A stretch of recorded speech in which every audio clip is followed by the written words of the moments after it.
घपटे अंधियारी पर गए सुन्ना घाट घटाऊंगा, दोनों बेरा बुड़ के जुड़ गए नरियावत है झिंगुरा। डोंगा नवा की वटिया चतुरा मन मा कौने अंदेसा, दगाऊ है मिलते पगली जिनमा होते भरोसा। रही रही बिजली चमके चमचम, ऊपर बादल गरजे गम गम। रही रही बिजली चमके चमचम, ऊपर बादल गरजे गम गम। आज सपेटा बीच भंवर माँ, लाज राखिबे भगवन।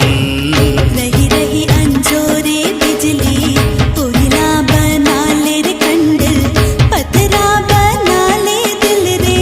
चले चलना धीरे धीरे, चले चलना धीरे धीरे, चले चलना धीरे धीरे।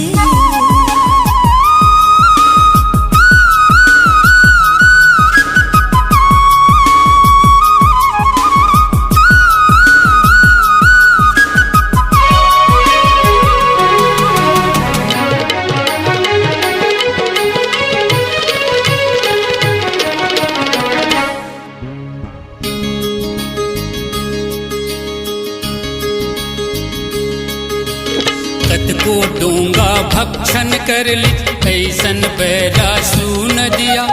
साल पूट जीव लेके रही, ऐसन जीव ले वान दिया। नहीं ठिकाना करवा गाय के, कत को बुहावत ही रुकबा। लगते हमर पारी आगे, पर गिन चक्कर नदिया बुतहा।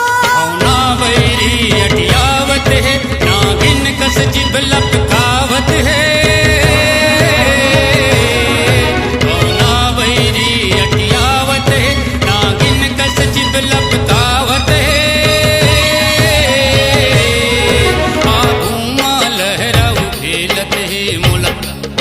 कैसे लागत है धीरे चला बतवा, नैया लग जाही पार। राखे रही बेरो के दमला, चले चल सम्हारे मनला।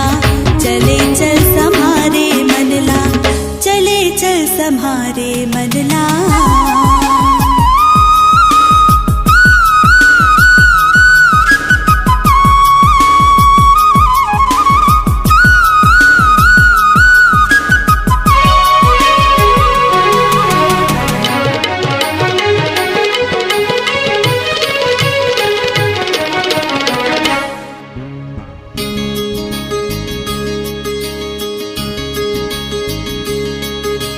बुधियारी होगी नह कतले, घर दुरिहा अनघट हट है। जाबे बिहनिया बाई रही जरा तुमोरे घर, कौन ये देसा जिय रामा, खड़े खड़े का गुने लगे। 23 में 18 मन की बात कही माँ शर्म लगी। नहीं जान सका दूर दिल के मरम, होते कैसन वो लाज शरम।